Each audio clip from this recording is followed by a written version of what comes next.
resolution for it to work for what we are doing.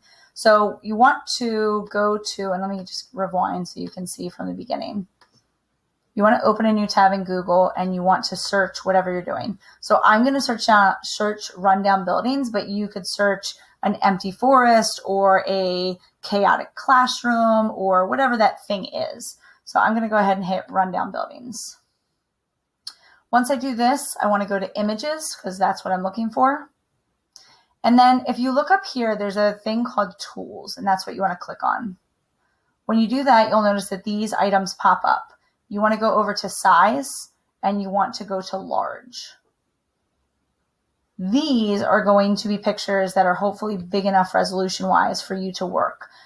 Now, there are still going to be things that we have to change once we put them in Pixlr, but this will start us off correctly. So as I just scroll down, look at the pictures, there's one on that top row that I liked, but sometimes I just like to look through. Now, the reason why I'm asking you to find multiple pictures is because you might find one that doesn't solve the problem like you want it to, the way that you have your other items in the picture. So you might want to go back and kind of fix that or change that. So you want to have a couple options that you already have done since you're researching it.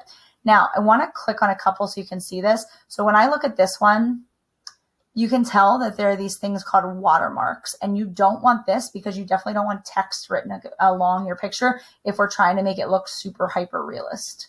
So I'm going to scroll up and I'm going to go with, where did it go? This one. So here's the picture that I want. I'm going to wait for the resolution to come up. If you click down in this corner, you can see what that resolution is. You don't want to get anything that is in like the lower hundreds by the lower hundreds. It's just going to be too small. And even if we change the pixelation in Pixlr, if it's too small, it'll be kind of blurry when you change that. So this is good. I'm going to right click, and on a Chromebook, that's the two fingers at the same time if you haven't done that before, and I'm going to hit save image as. Now, you guys want to save this to your drive. So if you're on a Chromebook, you can do it off the bat. So I can do it right now. So you'll notice, and I have a million folders as I've showed you before. So you're going to go to Google Drive and then My Drive, and then I found my folder all the way down here. Remember, you guys were supposed to create a folder that said Art 2020. If you didn't do that already, it might help you just stay organized. So I'm going to click on that.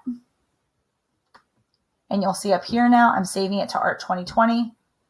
Now, the name of it, I'm going to get rid of these numbers because they mean,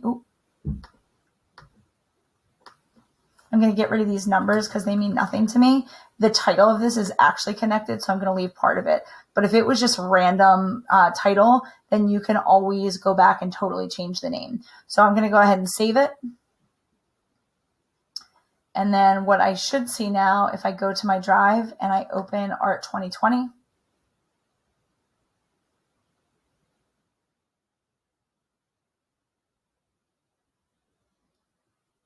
I should be able to find that picture. Oh, there it was. So I have and I did this twice. So I have my dilapidated building there. So then when I go to work on this, I know exactly where my picture is, and it's not going to be hard for me to find it. Now, remember, I want you to find two pictures. What I don't want you ever to do, please don't take a screenshot. It's not going to work and it's not going to look good, especially if you do one of those small ones, because then you're not even using the whole screen and it's just not going to be a good picture. If we look down here, remember that there were a bunch of ideas that I showed you. If I look at this picture, this one wouldn't be good because there's not really a lot of ground for me to put myself. Because remember when I showed you that other video, you need to have a space to put yourself in. So just make sure that you're finding a picture that actually has some kind of ground, like you see in this one that I'm showing you. Or you see, like this one right here with the buildings looking up would not be a good one because there's just nowhere to put the person. So make sure this one would be too zoomed out. So think about how you're going to put yourself in that environment. All right. So once you find your pictures and you're ready to go, then you've done your job for